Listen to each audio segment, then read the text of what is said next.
Salut, vous vous êtes peut-être déjà demandé pourquoi, après leur exploitation au cinéma, les films n'étaient pas directement mis à disposition sur des plateformes comme Netflix ou Amazon Prime Video, non? Non.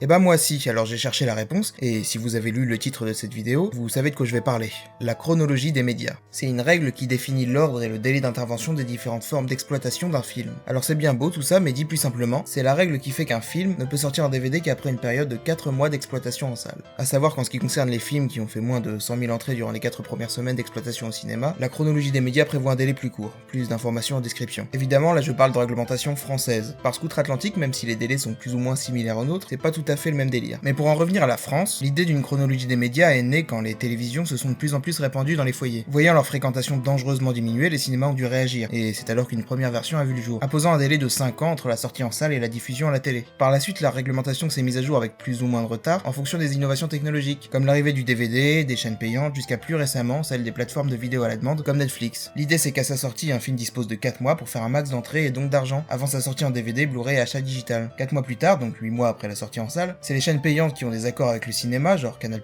ou OCS, qui peuvent le diffuser, alors que les chaînes comme TF1, M6 ou celle de France Télé doivent attendre près de 2 ans. Et Netflix quant à lui doit attendre 3 ans avant de pouvoir l'ajouter à son catalogue. Et c'est là où on voit les limites du truc, parce que 3 ans c'est long, et dans une société où le consommateur souhaite de plus en plus un accès immédiat au film, on pourrait voir cette règle comme complètement obsolète, pouvant même pousser certains à visionner le film de façon illégale, au détriment d'une qualité sonore et visuelle souvent moindre, voire merdique. D'autant plus qu'avec l'arrivée du Disney+ en 2020, je suis curieux de savoir comment tout ça va évoluer, parce que je vois mal la France empêcher Disney de mettre leurs films quand ils le souhaitent sur une plateforme qui leur appartient. Et en plus de ça, les accords restrictifs qui ont été imposés à M6, TF1 et France Télé pour créer Salto me semblent peu viables au long terme. Donc affaire à suivre. Sur ce, moi je vous laisse, il faut que j'aille penser à la futilité de la vie. Si vous avez apprécié, un petit like, si vous avez des questions, un commentaire. À la prochaine, salut!